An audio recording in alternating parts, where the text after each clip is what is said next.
చేస్తున్నారు అంటే ఏం చేయబోతున్నారో తెలీదు. ఎవరు చెప్తారు ముందు మనకి? సో మా జాగ్రత్తల్లో మేము ఉండాలి కదా. So we had to concentrate more. ఆయన ఇన్ఫ్యాక్ట్ ఇప్పుడు ఆయనకేమి జరగకూడదు ఒక పక్కన. ఆయన సందులు గొంతుల్లో కూడా వెళ్ళిపోయేవాళ్ళు. నంద్యాల ఎంత టౌన్ అండి, 10 రోజులుండి ప్రచారం చేయడానికి ఏముంటుంది అక్కడ? నేతకి క్యాండిడేట్ అయితే ఇల్లు తిరగాలి, నేతలు తిరగరు కదా. ఆయన సందులు గొంతులు తిరిగేవాడు.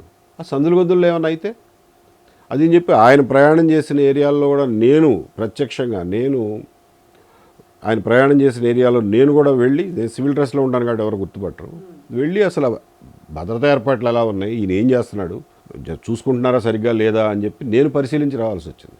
I took so much of personal care. చూశాను, ఒక సందులోకి వెళ్ళారు చాలామంది లేడీస్ సెల్ఫీలు తీసుకుని వెళ్తున్నారు ఆయనతో. ఆయన అందరిలోనూ కలిసిపోయి మాట్లాడుతున్నాడు. చుట్టూ పర్సనల్ సెక్యూరిటీ ఉంది, మేము ఇచ్చిన సెక్యూరిటీయే.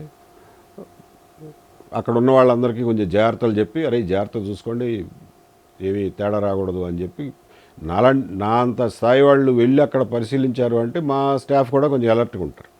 అందువల్ల మేము ఎక్కువ కాన్సన్ట్రేట్ చేయాల్సి వచ్చింది. ఆ తర్వాత దాని రిజల్ట్ వచ్చింది.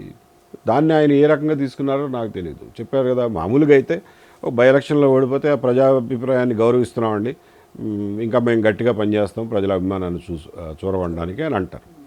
ఆయన అట్లాగా కదా, బయటకు వచ్చి కొట్టాడు, నేను కొడతాను, నాకు టైం వస్తుంది అని ఇట్లా అన్నాడు. So that indicates his mind set. మనం ఏం చేస్తాం, అది మేమేం మార్చలేం కదా ఆయన్ని. So it could be a starting point, it could be a part of number of things.